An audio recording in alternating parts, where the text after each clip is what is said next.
Salutations, my fellow dudes and dudettes, and welcome back to Tales of Destiny. We're on part 14. Last time, we encountered an interesting character in the form of Carol, or Carl, however you want to pronounce it, or Carriol? I don't know. But anyways, we met up with Carol, and we managed to get our way inside Moray Castle, where we're going to hopefully find Fate and Batista. Fate being the son of the late previous king who Batista decided to murder. But anyway, this dungeon is going to be fairly long. Real quick, we got a couple of new enemies. We got killer bees and savages. The killer bees are able to shoot their stingers at you and poison you, so you want to be careful with that. And it happens a little more frequently than you would think. As for the savages, they just hit really hard. They can also throw their axes at you. They have, like, their own, like, personal hand axe they can toss at you. So, they're good at close combat as well as range combat, so, be careful with that. And they can take a little bit of a beating. It's nothing too bad, though. Sorry, just getting away from my iced tea. But this part is going to be painfully long, and it's not like this dungeon is overly, like, overwhelming necessarily, because when you break it down, this dungeon's actually really simple, and it's fairly compact, despite the fact that, well, you're in a castle. The biggest problem you're going to run into is the damn encounter rate, because it's so absurdly high in this dungeon. I mean, I guess it makes sense. You're sort of invading, you're sort of ransacking, not ransacking, you're sort of inside a castle attacking everybody. But anyway, we got assassins and we got imps. The biggest problem, the assassins and the imps are the enemies you're going to want to worry about the most in this dungeon. I did say the killer bees can poison you, but, as long as you have, Rudy should have plenty of TP to use her antidotes on you, to use her antidote spell. And at this point, if you've been if you've been attempting to mimic my footage, you should have plenty of Panacea bottles in case you get poisoned. But anyways, the assassins are really fast, and they're also relentless, so not only are they able to get to you fairly quickly, they don't really take breaks between attacks. The imps are going to be either going to be a really easy enemy to face or a really annoying one, depending on the formation. Imps are able to shoot these little blue, I guess, fireball-like projectiles, and they can also cast the fireball spell, which isn't bad at all, because it's the first tier fire spell. However, in the event that you come across a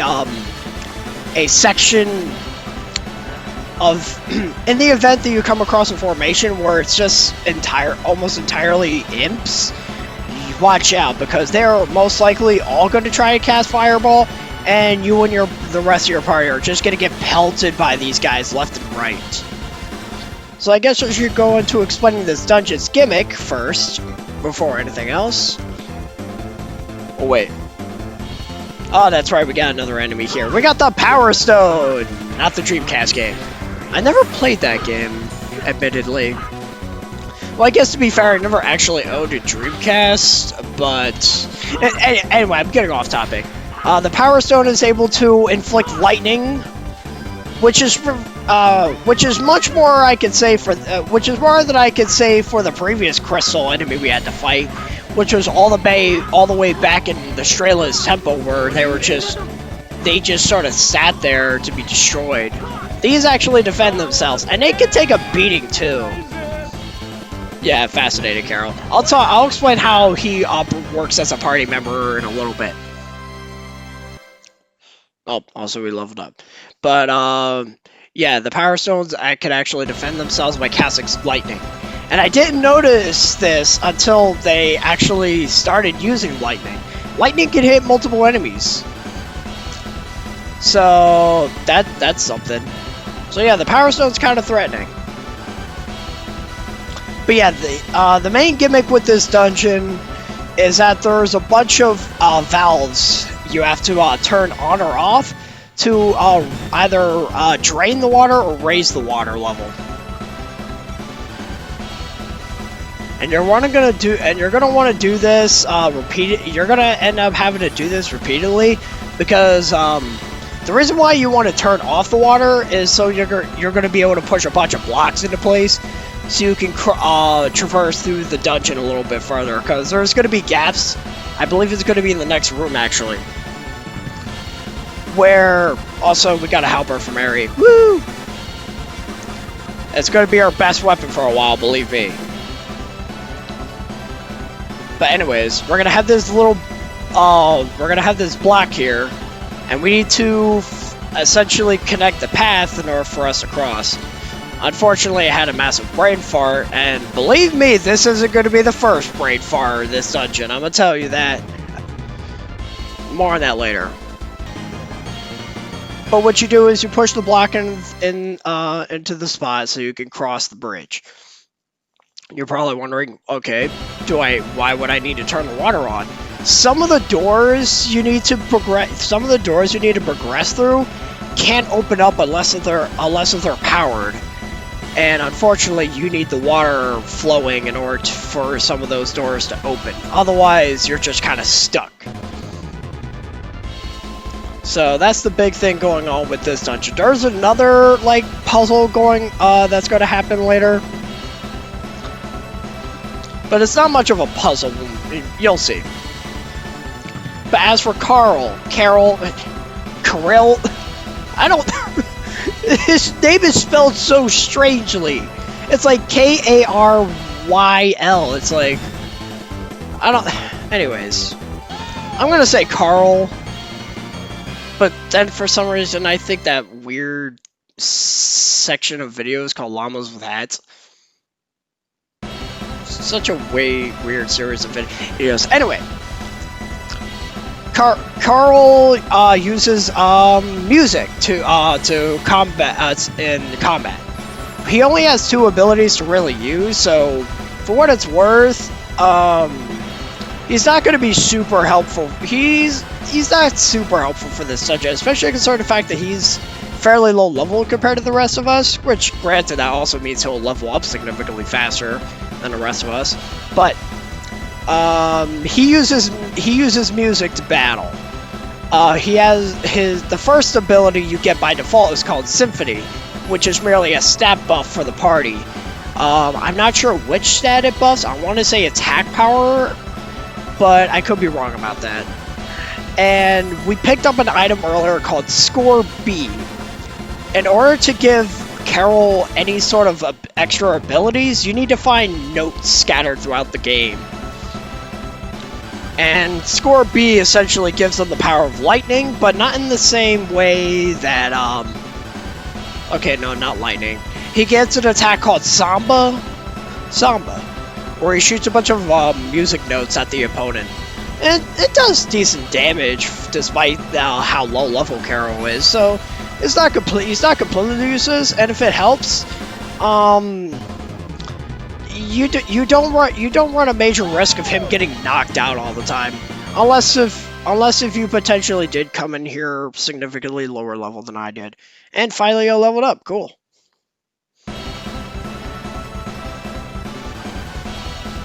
So yeah, that's what's going on with this dungeon, but it's that damn encounter rate. It's so plentiful in the castle, which again, it is fitting because you're inside a castle, but like, no joke, this part was 52 minutes long. I want to say 50. It was over 50 minutes long before editing, and I managed to cut it down to just above 30. And I don't know... I think I mentioned this in a previous part, but in case I didn't, I guess I'll explain anyway. It'll give me an excuse to talk about something. Not only do your characters level up, but if they're equipped with a Swordian, the Swordian itself are able to level up. And that's how you get the magic spells added. For Stan's case, when Dimlos reaches a certain level, like after you first meet him, he'll get fire, he'll get eruption, then firewall, and then firestorm. And that applies to every Swordian you have equipped to your characters. At least to the ones that have Swordians. So, Stan, Leon, Rudy, and Philia.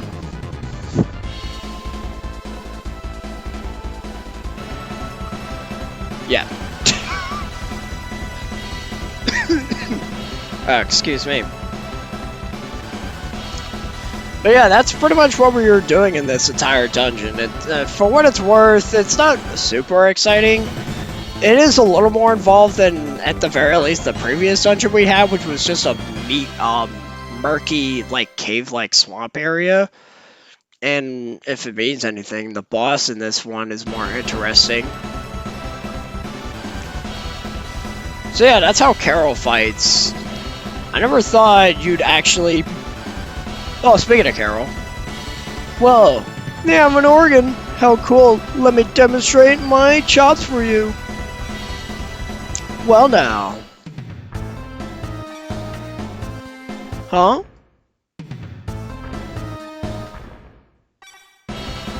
Well, what now? I don't know. Alright. Why don't you guys go ahead while I'm playing? What? And let you lock us in? Man, you don't trust me, do you? Of course not. I guess we have all our issues. I'll tell you what, why don't you leave a person here to watch me? Fine, whatever. So, who's gonna stay? I chose Philia for this. Don't pick Rudy. Don't. Because I haven't mentioned this yet, since the encounter rate is so gargantuanly high, don't be surprised if you get hit a whole bunch of times.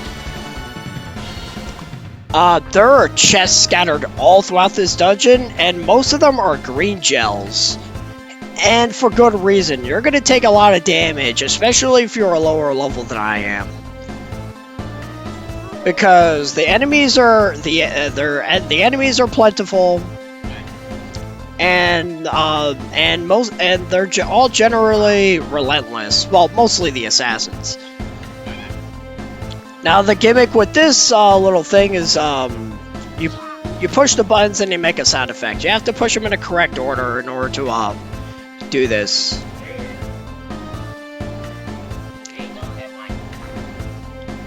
Now, there might be a clue as to figure out how to do that, but basically you're going to do it in this order. 1, 8, 2, 7, 3, 6, 4, 5. Done.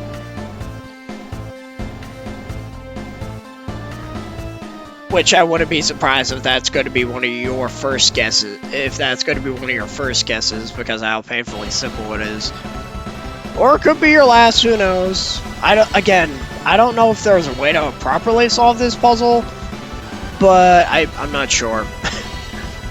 I just had my notes and I just followed suit. I don't understand the purpose of that puzzle either. Like, they make a bunch of weird monster sound effects, and I don't understand why they do that, or what it's trying to make, or what it's trying to test you on.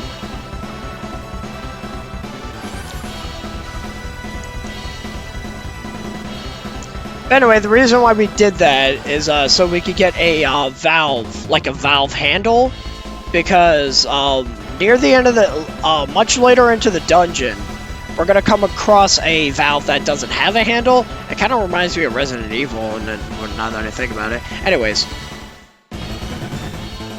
the purpose of that valve is to be the purpose of the handle is to obviously put it on a valve that you find later, and then turn the water off. If you don't do this, you're not going to be able to progress. Also, remember that thing I mentioned about the doors not opening because you need electrical power going through it via the water currents? This door is a prime example of that.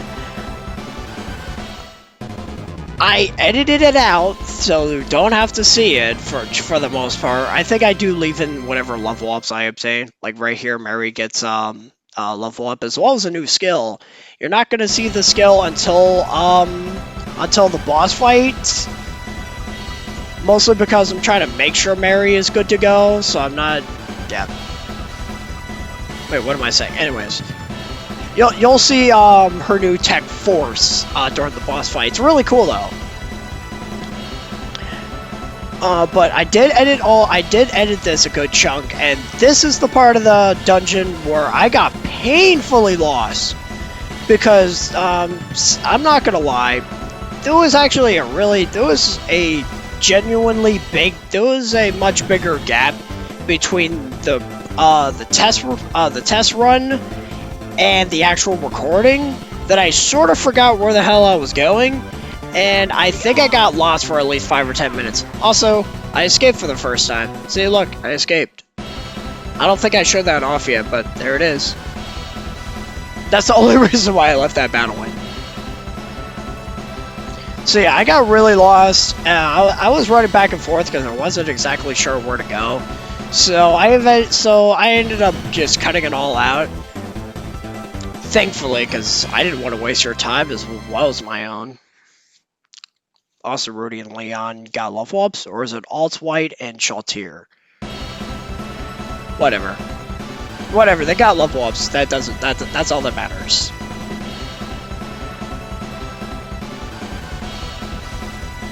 Next, we're going to turn this little valve on. Also, another green gel. We picked up a miracle gel earlier too, and that heals 60% of your TP and HP. I think it's 60%. Yeah, it is. It's either 60 or 70. Not sure. I feel like this game, especially considering the fact that I've played a lot of the other Tales of games, most of them at the very least, I feel like this game sort of showers you in healing items. Because there's not only the standard like green gels and orange gels, there's also the overall items which heal for just a tad more than your standard green gels or whatever. Granted, I don't think there's an overall item that heals your TP necessarily. I could be wrong about that, but I'm pretty sure. Also, Carol leveled up. Woo! But I imagine that all the overall items from the corporation only heal your health, nothing else. So yeah, this is the part where I got stuck. I got lost for an obnoxiously long time, but thankfully you don't have to see that. And we're not too far away from the end of the dungeon. As a matter of fact, I think the last save point is in the next room. But because this dungeon wants to drag things out, I run into more wild encounters. I play Pokemon? Anyways. Sword and Shield is bad! I'm sorry, just had to get that out there. I don't think I've ever hated a game that much. Anyway, that's not what we're talking about. We got a disc. The Swirling Flame disc for Rudy. It basically gives her access to a Firestorm, which we showed off much earlier in the game when Stan had access to it. I think I might have used it on the boss fight in Murray Cave, but I'm not sure. And I ended up not using it for this fight, for the boss fight, because jumping the gun a bit, the party I used for the boss fight was Stan, Rudy, Leon, and Mary. Carol was still lower level than the rest of us, so I just wasn't taking that chance. And as much as as neat as it would have been, I don't think Philia would have been a good idea to have, because she primarily relies on casting spells. And you're gonna want all your characters to be moving the entire time, because otherwise you're gonna have a hell of a time. So I'm just gonna set up my party formation now. Hate to say it, Philia, but you're not gonna be useful for this fight, despite how appropriate it would be.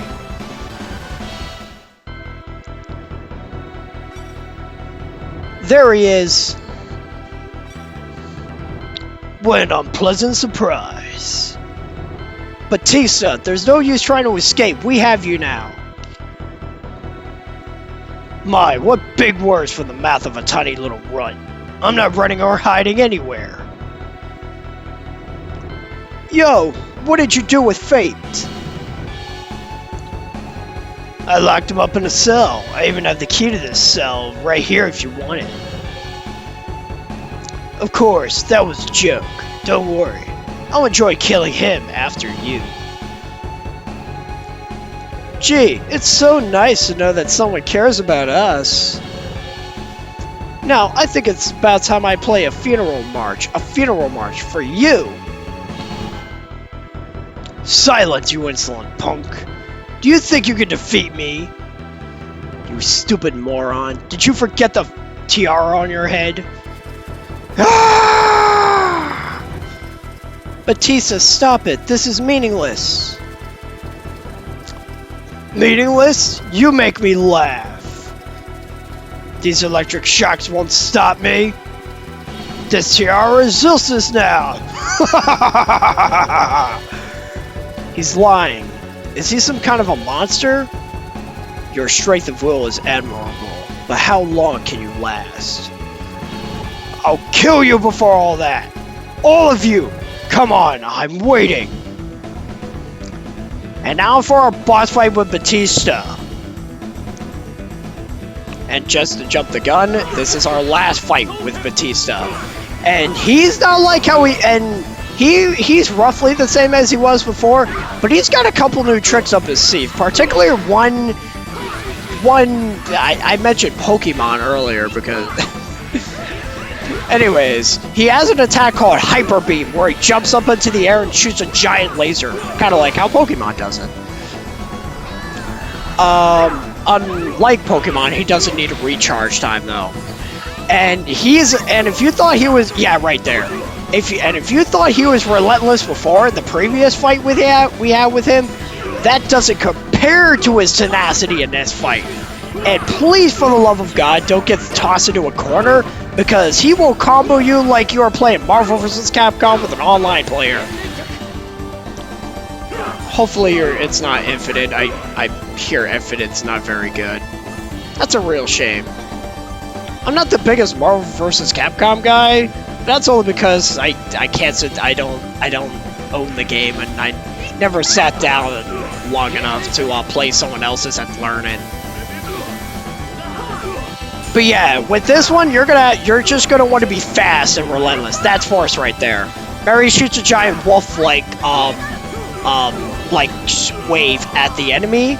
I think in later games it's just called Beast. But yeah, we got him. The boss fight isn't necessarily hard, especially considering the fact that we fought the same formation before, where he has 2 monks and 2 priestesses. Get rid of those priestesses, because they can cast first aid. Wait. Philia? Batista, where is Leiden? If you tell us the truth, I'll guarantee your safety. Philia... He was trying to kill us twice now. And he murdered the king of this land. If kindness did not exist in this world, life would mean nothing to me. I wouldn't be myself if I didn't believe in kindness. What did you say? I am who I am. Nothing will change this. Your words mean nothing to me anymore. You're becoming stronger, Philia. I'm being more honest with myself. Now I'll ask you once again, where is Leiden? He's not here. Then where is he? Hey fool, take this. What are you doing? He's getting weaker by the minute. You better hurry. What have you done to Fate? Being more honest with yourself. Batista? And he kills himself. Leon, why did you do that? It wasn't me. He took off the tiara by himself. He killed himself.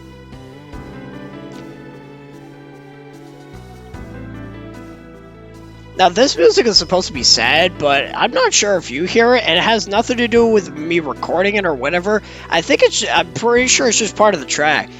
There's just weird, like, sound in the background during one part of the song, and it's like brrrr. It's really weird.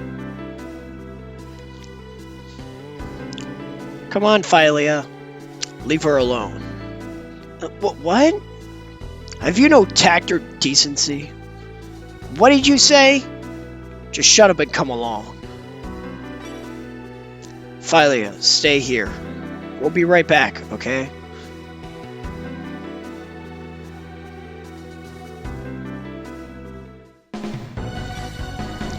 Fate, come on, hang in there!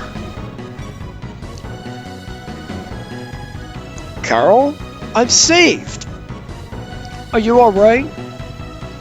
At least I like to think so. By the way, who are these people behind you? These guys are helping me. That reminds me, I don't even know your names yet. How did you have us help you and not even get us to introduce ourselves? I'm Rudy Katria, and this is Mary. How do you do? And who's that priestess we left behind? She's Philia Felice, a priestess from the Strayless Temple. People call me Carol, the Wanderer. I thought they called you Carol the Blue Lightning. Whatever. You haven't changed a bit. My name is Fate. I'm the son of Zeno, the former Lord of Moray. Thank you for rescuing me.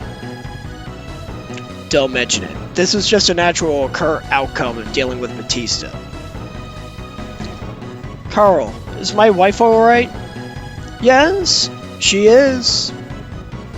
So what happened to you? King Tiberius made a secret pact with Leiden to plan the invasion of Seingold. Uh-oh. My father rebelled against this plan, so he was killed off. In turn, I was imprisoned in this cell. They're planning to invade Seingold? I can't believe the king is actually planning something like that. Where is the king? He's in Tarazi. Or Tarazi. Tarazi sounds right. We'll kill him. We won't let them invade Seingold. That's absurd. It's far beyond your abilities. Ask yourself this then. Who defeated Batista? Well, we defeated Batista. We'll defeat anyone who stands in our way, whether it's Leiden or King Tiberius. Yeah, they have a point. I know they can do it. Besides, I'm going with them too. Carl. Ah! I hate the name. I hate the way it's spelled. I've got a score to settle with him. You're not talking about Eleanor, are you? That's enough. Don't say another word. Besides, I have other reasons. I can't forgive a man who gained his powers through corruption and lies. But be careful. I heard he has a very powerful ally on his side. That means he must have the Eye of Atamoni. That would be a reasonable assumption. We'll find out for sure when we get there. I understand. I'll get a ship ready for you at the harbor. Give me some time.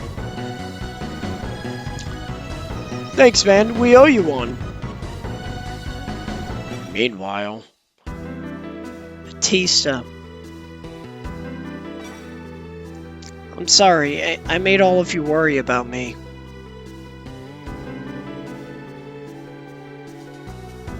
Are you sure you're alright? Yes, I am. Philia, we know where Leiden is. Really? Leiden is in Tarazi, the capital of Aquavale. Yeah, probably with the Eye of Atamoni too. We're going there as soon as we're ready. But are you? Please don't worry about me. I'm coming with you. Great. Then we should cool our heels over at the inn until our ship is ready. Sounds good to me.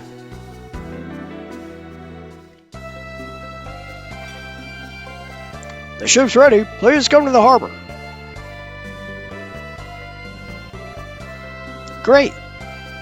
Great. Great. I'll get my stuff. I've never played those games. And I don't think I ever will.